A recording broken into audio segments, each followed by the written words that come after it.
La prolongada agitación en Oriente Medio se está convirtiendo rápidamente en una guerra regional. El precario equilibrio de la región se está viendo exacerbado por las tensiones de Israel con Irán y sus luchas con organizaciones como Hezbollah, que reciben apoyo iraní. Israel sigue inmerso en enérgicas operaciones militares para restablecer la estabilidad y la seguridad, sobre todo a lo largo de su frontera norte. Las autoridades israelíes han iniciado una operación masiva para rectificar la situación en la que los habitantes de la región se vieron obligados a emigrar al sur debido a los ataques con cohetes de Hezbollah contra el norte de Israel. Eliminar el peligro que supone Hezbollah para los asentamientos civiles y restablecer la paz en el norte de Israel son los objetivos de esta operación. Si consideras que Dios tiene un plan perfecto y que debemos oír para hacer crecer nuestra fe, suscríbete y deja tu like para que podamos seguir investigando y creando contenido de tu interés. Examinemos juntos las noticias más recientes. Para restablecer la seguridad en la zona, las operaciones terrestres de las IDF se están llevando a cabo con considerable vigor. Las células de Hezbollah, que llevan a cabo ataques con cohetes contra zonas residenciales del norte de Israel, están siendo localizadas y eliminadas a lo largo de las operaciones. Cuando surgen estas amenazas, las fuerzas aéreas israelíes actúan con rapidez para erradicar la presencia de militantes de Hezbollah en comunidades civiles, especialmente en la región septentrional. Los IDF han llevado a cabo minuciosas operaciones. En el incidente más reciente, la Brigada 91 detectó a militantes de Hezbollah preparándose para lanzar cohetes cerca de una escuela. La Fuerza Aérea Israelí utilizó esta información para dirigir un ataque aéreo de precisión que destruyó a los insurgentes. Debido a la proximidad de la operación a zonas residenciales, se extremaron las precauciones para garantizar que no se produjeran víctimas civiles durante el impacto. Además, la Brigada 98 de la IDF descubrió a combatientes de Hezbollah operando en el sur del Líbano y disparando misiles antitanque. Según las fuerzas de defensa de Israel, las fuerzas israelíes han triunfado sobre los combatientes de Hezbollah en todas las regiones del sur del Líbano en las que han llevado a cabo operaciones hasta la fecha. Las estimaciones más recientes del ejército cifran en más de 100 el número de miembros de Hezbollah neutralizados durante la operación terrestre desde octubre de 2023.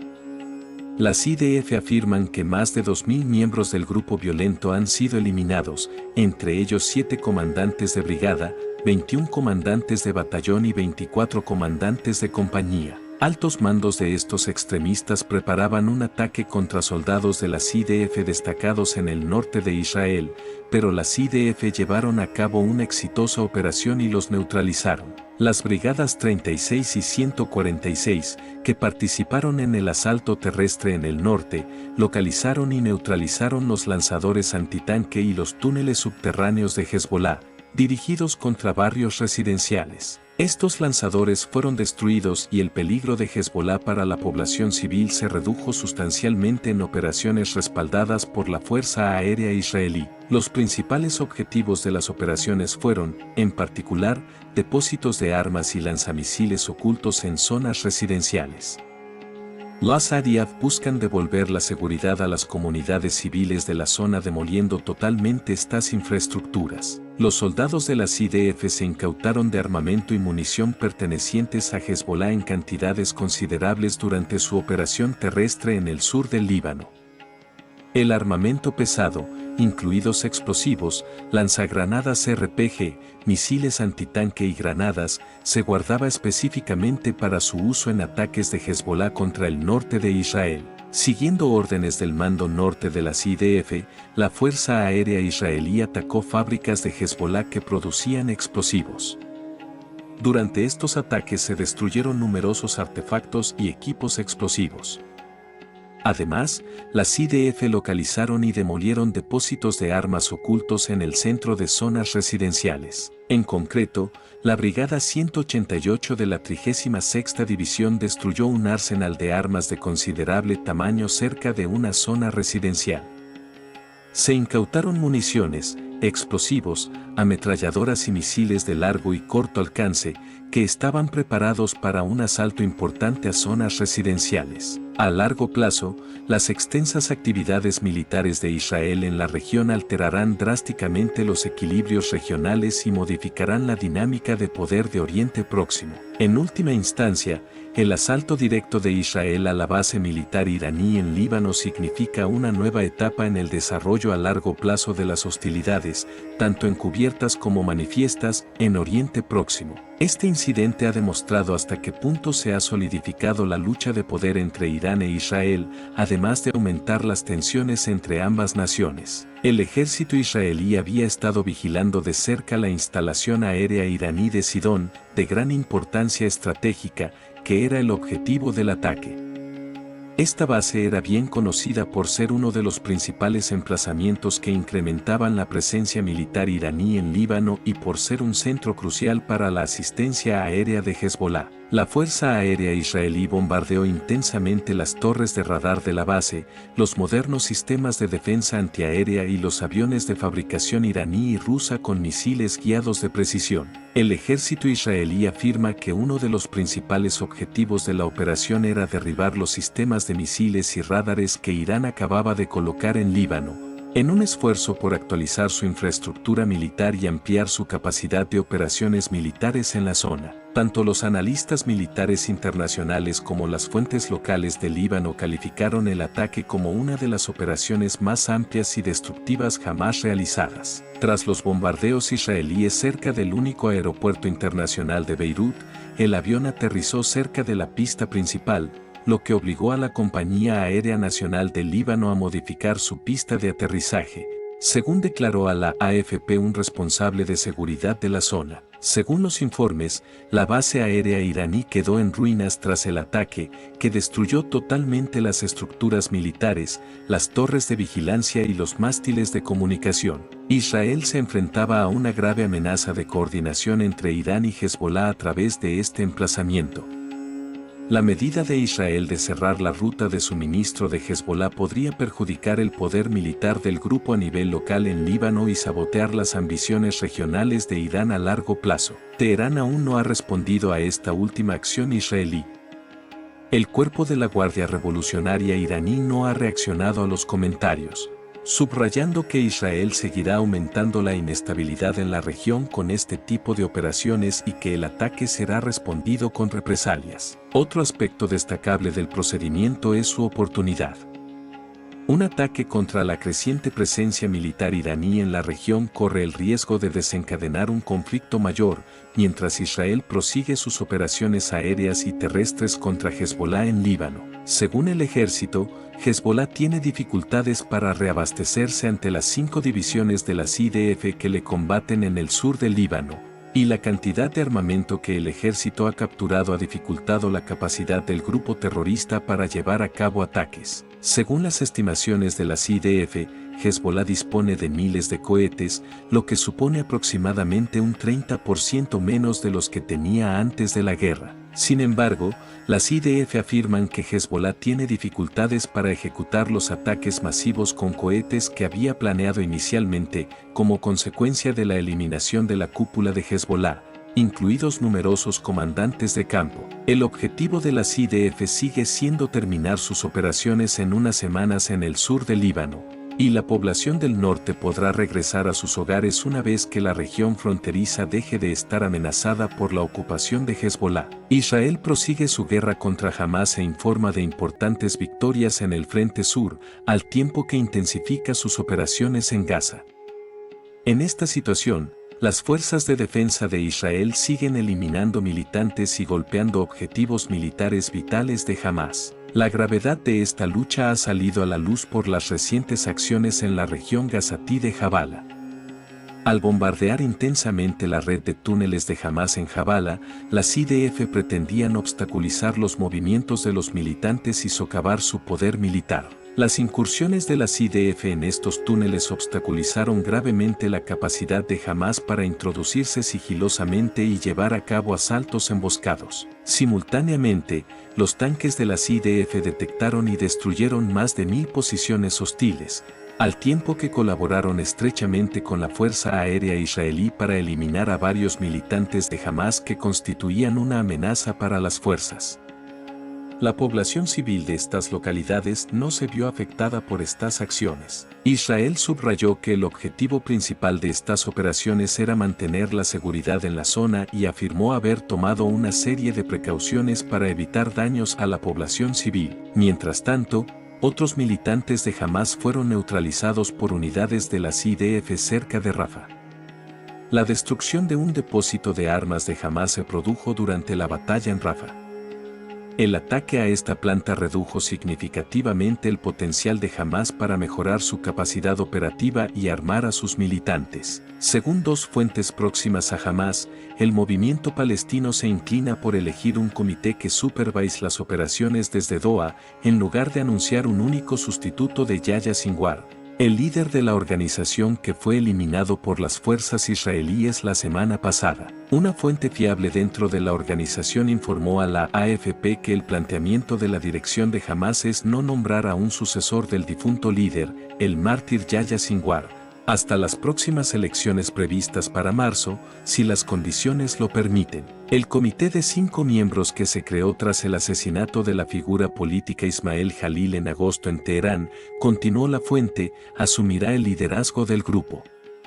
El comité se creó antes de Sinwar para facilitar la toma de decisiones, ya que era difícil ponerse en contacto con él en Gaza. Después de que Jalil fuera asesinado en julio, Sinwar asumió la jefatura general de Hamás tras ser nombrado jefe del grupo militante para Gaza en 2017. Según la fuente, Khaled Mesal representa a los palestinos en el extranjero, Saer Hayoun representa a Cisjordania y Khalil Al-Aya representa a Gaza. El grupo también incluye a representantes de la diáspora palestina. Entre ellos se encuentra Mohamed Darwish, jefe del Consejo Asesor de la Shura de Hamás, y el secretario del Buró Político, cuya identidad no se ha revelado por motivos de seguridad.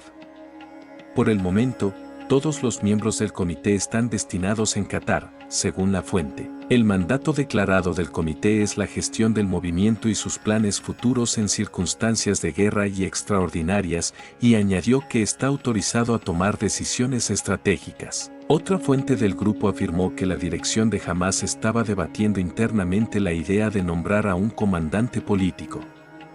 Sin embargo, según la fuente, la dirección era partidaria de seguir a través del comité. Las autoridades israelíes declararon que Israel estaba trabajando de dos formas distintas para acercarse a un acuerdo con Hamás que supusiera la liberación de los rehenes en Gaza. David Barnea, jefe del Mossad, ha abogado por un acuerdo global que libere a todos los prisioneros israelíes y ponga fin tanto al conflicto de Gaza como a la creciente campaña del ejército israelí contra Hezbollah en Líbano. Los primeros esbozos de un plan alternativo, que ofrece a Hamás un alto el fuego de 2 semanas a cambio de la liberación de 5 cautivos, fueron presentados a los ministros durante una reunión del Gabinete de Seguridad celebrada el domingo por la noche, según el sitio web de noticias Ynet. El funcionario israelí añadió que el jefe del Shin Bet, Ronen Bar, había revisado la estrategia restringida a primera hora del domingo en el Cairo con funcionarios egipcios. Solo habían transcurrido unos días desde que las fuerzas de la IDF en Rafah neutralizaron al comandante de Hamás,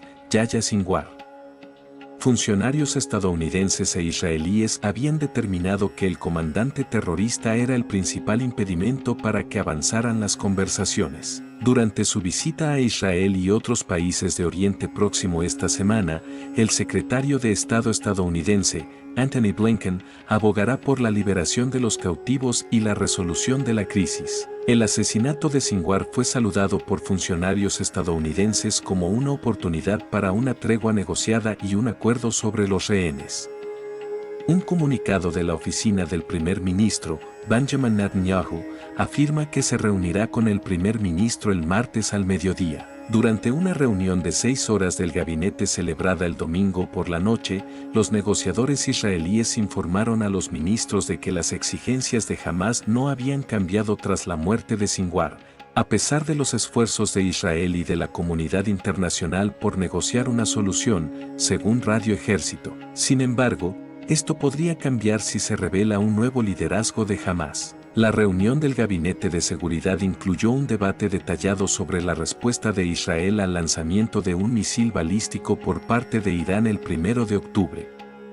El primer funcionario israelí declaró: estamos operando bajo el supuesto de que esto será parte de los ataques de ida y vuelta entre Israel e Irán, según Yediot Aharonot. El gabinete no acordó el domingo por la noche conceder a Netanyahu y al ministro de Defensa, Yoav Gallant, el poder de elegir cuándo lanzar un ataque contra Irán. Según la noticia, ambos pretendían aprobar una reacción israelí en el último minuto a un ataque iraní con misiles balísticos, similar al que mató al líder de Hezbollah, Hassan Nasrallah, a finales de septiembre. En pocos minutos, estas votaciones pueden realizarse por teléfono. Yediot informa de que los ministros estaban decepcionados con lo que percibían como una respuesta débil al ataque con drones contra la casa de Netanyahu la semana pasada, que se cree fue sancionado por Irán. El personal de la agencia de seguridad afirmó que solo seguían directrices de la clase política. El primer funcionario israelí declaró que habría una gran reacción al ataque con drones contra la residencia del primer ministro en Cesarea, pero que no tendría repercusiones en el ataque contra Irán. Los secretarios de Estado y de Defensa estadounidenses también hablaron sobre cómo proceder con la ayuda humanitaria a la Franja de Gaza, según Radio Ejército. Esto se produjo después de que emitieran una advertencia de que se detendrían algunas transferencias de armas si no se proporcionaba más ayuda a Gaza. Blinken y el secretario de Defensa, Lloyd Austin, habían advertido la semana pasada a Gallant y al secretario de Asuntos Estratégicos, Ron Dermer, de que Israel se arriesgaba a perder envíos militares estadounidenses si no mejoraba sustancialmente la situación humanitaria en Gaza en el próximo mes. A Estados Unidos le preocupan las normas israelíes que prohibirían a la UNRWA trabajar en Israel y está presionando para que entren diariamente en Gaza cientos de camiones con ayuda humanitaria. En julio, la Knesset aprobó en primera lectura 3 leyes destinadas a desmantelar la Agencia de la ONU para los Refugiados Palestinos y sus descendientes, con el respaldo de un centenar de parlamentarios. El Ministerio de Asuntos Exteriores advirtió de los riesgos que conllevaba la aprobación de la legislación de la UNRWA. Según INET, uno de los riesgos es que Israel pueda ser expulsado si se determina que ha violado la Carta de la ONU. Los ministros expresaron su descontento por el hecho de que los riesgos no fueran revelados antes de la discusión del proyecto de ley en la Knesset. Le agradecemos que nos escuche y esperamos verle pronto. Gracias por acompañarnos hasta el final. Si consideras que Dios tiene un plan perfecto y que debemos escudriñar para hacer crecer nuestra fe, suscríbete y deja tu like para que podamos seguir investigando y creando contenido de tu interés.